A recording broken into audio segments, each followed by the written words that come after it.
So the current trends in investment between the two countries is essentially varied in nature. It depends on what industry and what sector the Korean companies are looking for as opposed to the Australian companies. But essentially at the moment, infrastructure investment from Korea into Australia has been very topical.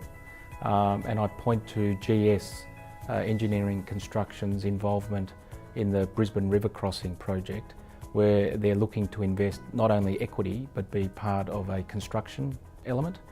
There's also nowadays a big focus on agricultural and farming properties and the produce that comes from those farming and agricultural properties, so that to export those products back to Korea. The other sectors obviously is the financial services sector, where IFM, Hastings and AMP, in addition to obviously Macquarie Group, has made some significant inroads into the Korean institutional investors, where they're assisting those entities to invest their money offshore. The three tips that I have for doing for Australian companies investing in Korea are one, having a strong partner in Korea. That's similar to all countries, but in Korea it's especially the case. And if you see the carsales.com example, they partnered with SK Group, one of the biggest groups in Korea. So having a strong local partner is very, very important.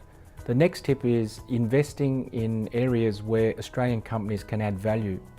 And the prize example of that has been Macquarie Group, leaders in global infrastructure development, and because of their innovative financial structures, they were definitely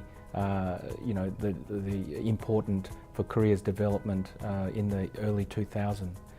The other area has been the mining sector, where Australian mining companies have gone into Korea and are currently exploring the lands of Korea to find that next big find.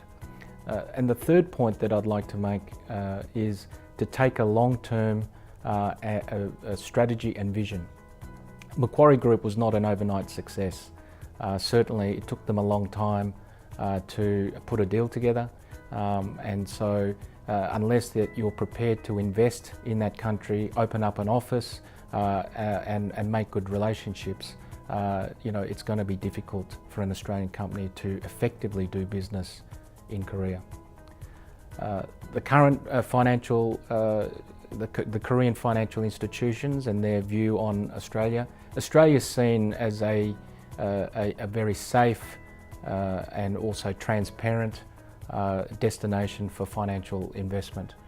Certainly over the last few years, there has been many Korean financial institutions looking at major assets in Australia, and certainly I believe that there will be definitely more activity going forward. There are a few impediments at the moment with the currency, management costs and things like that, but in the future I believe that areas such as infrastructure investment, both equity and debt, as well as property development and property acquisitions, will be at the forefront of those that's attracting Korean money into Australia. The other area of note is the renewable energy market in Australia. Korean financial institutions have been extremely active in North America and Europe in both equity and debt investments, and hopefully Australia, once there's a few sort of regulatory improvements, you'll see a lot of Korean investment coming into renewable energy in Australia. Thank you.